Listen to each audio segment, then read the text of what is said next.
Lahore high court का jail भरो तहरीक में गिरफ्तार कारकुनान को रिहा करने का हुक्म। शाह महमूद कुरैशी को अटक जेल से रिहा कर दिया गया। राजनपुर जेल से असद उमर समेत 83 कारकुनान रिहा। सरगोदा की शाहपुर जेल से फयाजुल हसन चौहान और जुल्फी बुखारी भी रिहा। आजम सवाती, उमर सरफराज चीमा, वलीद इकबाल और सदाकत अब्बासी भी जेल से रिहा।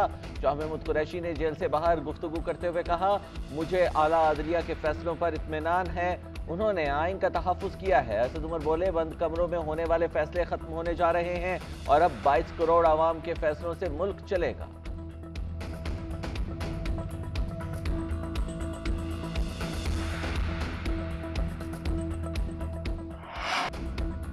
इमरान खान का आर्मी चीफ से बातचीत की ख्वाहिश का इजहार। कहते हैं, मेरे एस्टैब्लिशमेंट से कोई लड़ाई नहीं, मुल्क की बेहतरी के लिए आर्मी चीफ से बात करने को तैयार हैं। अब कोई बात करने को तैयार नहीं तो मैं क्या करूं? ऐसा लगता है आर्मी चीफ मुझे अपना दुश्मन समझ रहे हैं। कोई ये समझता है कि मैं घुटने टेक दूं तो ये नहीं हो सकता। चेयरमैन पीटीआई ने जनरल रिटायर्ड बाजवा के कोर्ट मार्शल का मुतालबा किया। सहाफ़ियों से मुलाकात के दौरान गुफ्तगू करते हुए कहा, अगर एक ही बार आम इंतखाबात हो जाएं तो पैसे की बचत होगी। पीडीएम के एम्पायर्स के बावजूद इलेक्शन जीतेंगे। साबिक़ वज़ीर-ए-आज़म ने मज़ीद कहा, पीडीएम ने परवेज़ इलाही को मुझसे अलग करने के लिए पूरा जोर लगा दिया लेकिन नाकाम रहे। अब हमने परवेज़ इलाही के साथ वफादारी दिखानी है।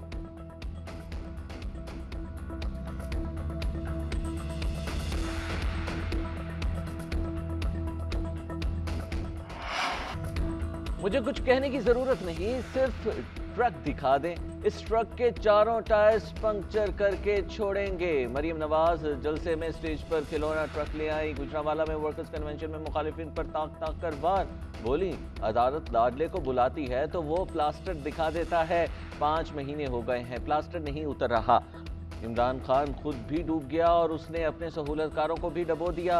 जो डाकू के हाथ जराई में रंगे हुए हैं और मरियम नवाज आईना दिखाती है तो तौहीन अदालत याद आ जाती है। तौहीन अदालत तब नहीं होती जब मुंतखब वज़ीर आज़म को अकामा रखने पर बाहर कर देते हैं। खिताब करते हुए मजीद कहा, तुम झूठ बोलते हो, जायदाद छुपाते हो और बेटी भी छुपाते हो। इसी झूठ के साथ तुमने 4 इलेक्शन लड़े। नवाज शरीफ की बेटी गुजरांवाला के सामने खड़ी है। तुम्हारी बेटी कहाँ है? जो शख्स अपनी बेटी को इंसाफ नहीं दे सका वो पाकिस्तान को क्या इंसाफ देगा? मरियम नवाज की फवाद चौधरी और परवेज इलाही की ऑडियो पर भी। पंजाब असेंबली के आम इंतखाबात 30 अप्रैल को होंगे। सदर मुमलिकत ने तारीख दे दी। डॉक्टर आरिफ अलवी ने तारीख का ऐलान इलेक्शन कमीशन की तजवीज़ करदा तारीखों पर गौर के बाद किया। इलेक्शन कमीशन ने खत में 30 अप्रैल से 7 मई के दौरान इंतखाबात की तजवीज़ दी थी। इलेक्शन कमीशन को सदर मुमलिकत की जानिब से जवाबी खत मौसूल। इलेक्शन कमीशन ने पोलिंग डे के ऐलान के बाद इंतखाबी शेड्यूल पर काम शुरू कर दिया। इलेक्शन कमीशन ने गवर्नर खैबर पख्तूनख्वा से इंतखाबात की तारीख मांग ली। इलेक्शन कमीशन की जानिब से भेजा गया खत गवर्नर केपी को मौसूल। इलेक्शन कमीशन के खत के मुताबिक सुप्रीम कोर्ट के फैसले की रोशनी में आपके जवाब के मुंतज़िर।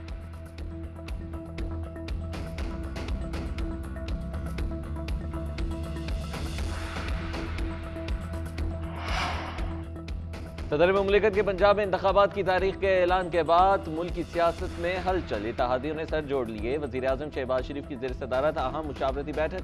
साबिक़ सदर आसिफ अली ज़रदारी, मौलाना फजलुर रहमान समेत दीगर वफाकी वज़रा की शिरकत। इजलास में सदर के 30 अप्रैल को पंजाब में आम इंतखाबात की तारीख मुकर्रर करने के हवाले से मुशावरत। सियासी और मौशी सूरत हाल पर भी तबादला ख्याल किया गया।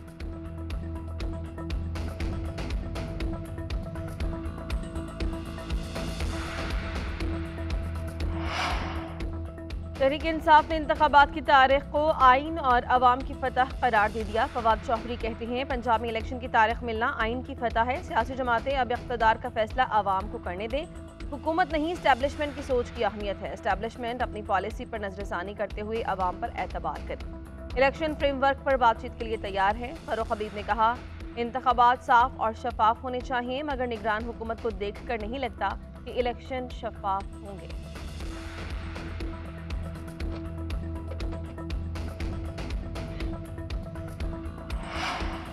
पाकिस्तान डिफॉल्ट हुआ है, ना होगा। मुल्क में मौशी इमरजेंसी की कोई ज़रूरत नहीं। इमरान खान को लाने और तहफ़्फ़ुज़ देने वाले आज गलती मान रहे हैं। हमने सियासत पर रियासत को बचाने का असूली फैसला किया।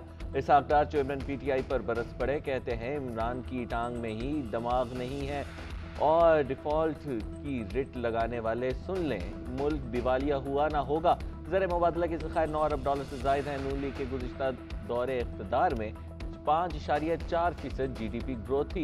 इमरान हुकूमत में GDP ग्रोथ 2% कम होकर 3.4 पर आ गई। वज़ीर ख़जाना की धुआंधार प्रेस कॉन्फ्रेंस। मुल्क की मईशत के लिए बड़ी खबर, मुश्किल वक्त में चीन पाकिस्तान की मदद को आ गया। 1 अरब 30 करोड़ डॉलर रोल ओवर करने की मंजूरी दे दी। वज़ीर खजाना इसहाक डार की तस्दीक। ट्वीट में लिखा कि 500 मिलियन डॉलर्स की पहली किस्त स्टेट बैंक को मौसूल। चीन की तरफ से रकम 3 अक़सात में दी जाएगी। रकम से गैर मुल्की ज़र मुबादला के ज़खायर में मजीद इजाफा होगा।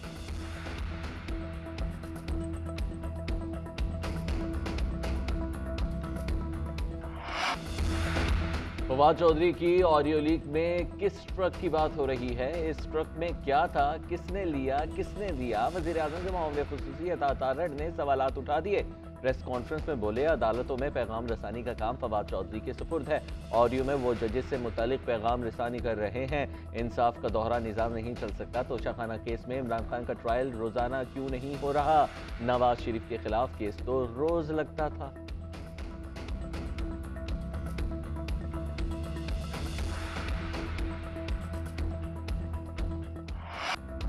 इंसदादी दहशतगर्दी अदालत इस्लामाबाद में इमरान खान के जुडिशल कॉम्प्लेक्स आमद का जिक्र। दौरान समाज जज जवाद अब्बास ने इमरान खान की पेशी बारे रिमार्क देते हुए कहा कि इमरान खान पेशी पर आए और अपने साथ 2500 बंदे ले आए। पार्टी का नाम इंसाफ पर रखा है।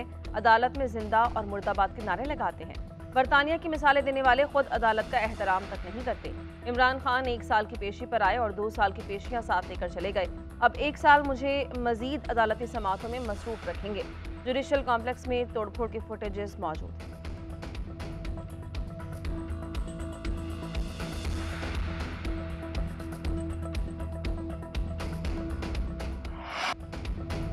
गैर मुल्की एजेंसी पेशी पर इमरान खान को कत्ल करना चाहती है। इतलात है इमरान खान को घेर कर इस्लामाबाद कचहरी में निशाना बनाया जाएगा। बाबर आवान का दावा। रहनुमा PTI ने सवाल उठाया, इमरान खान की जुडिशल कॉम्प्लेक्स आमद पर किसने CCTV कैमरास बंद किए? इंसदादी दहशतगर्दी अदालत के अंदर की सिक्योरिटी गायब थी। कौन था जिसने ATC में सिक्योरिटी को हटाया?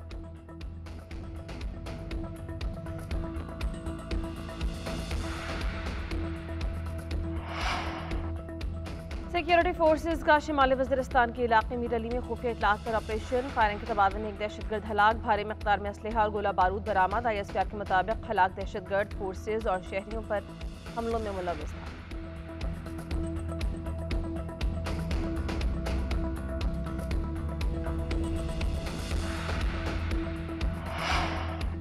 गुजरानावाला पुलिस की गिरफ्त से फरार होने वाले मुल्जिमान मुबैना पुलिस मुकाबले में हलाक। दौरान डकैती खवातीन से ज्यादती करने वाले मुल्जिमान हलाक। पुलिस मुल्जिमान को बरामदगी के लिए लेकर जा रही थी कि मुसल्लह अफराद ने पुलिस वैन पर फायरिंग करके अपने साथियों को छुड़ा लिया। मुल्जिमान अपने साथियों को फरार करवा कर ले जा रहे थे कि एक चौकी पर पुलिस से आमना सामना हो गया।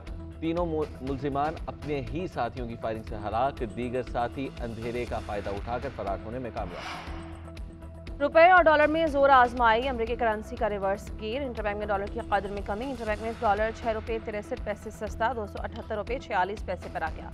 ओपन मार्केट में भी डॉलर 5 रुपये 50 पैसे सस्ता 288 रुपये से कम होकर 282 रुपये 50 पैसे का हो गया। पाकिस्तान स्टॉक एक्सचेंज में कारोबार के दौरान तेजी। 100 इंडेक्स में 600 से ज्यादा पॉइंट्स का इजाफा।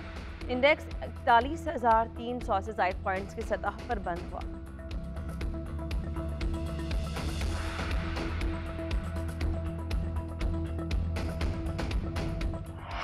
महंगाई का ना थमने वाला तूफान। आवाम परेशान। अशियाए ज़रूरिया की कीमतों में इजाफे के नए रिकॉर्ड्स बनने लगे। आटा घी महंगा। चिकन और मटन खाना तो दरकिनार, दालें भी आवाम की पहुंच से दूर हो गईं।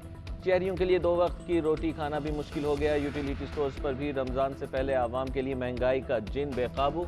घी की कीमतों में इजाफे के बाद दूध, चाय की पत्ती और जूसेस की कीमतों में भी इजाफा कर दिया गया। कीमतों में इजाफे का नोटिफिकेशन जारी।